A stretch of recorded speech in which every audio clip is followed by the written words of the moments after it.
So as you saw at the beginning of the video, it's been cleaned out. When we got it, it was completely seized and it had had water sat in it for a while.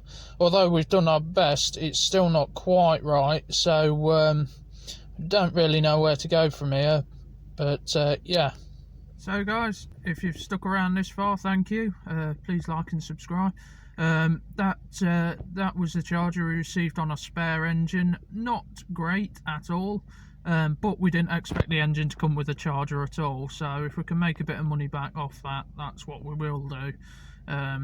But it's looking more like a spares and repairs job if we can't sort out that clunking noise. But I thought you guys might like to see it in case you're having any problems with your Eaton M62 on any of your Mercedes 230 compressor vehicles. So yeah, like, subscribe, and thanks for watching guys. We'll see you again.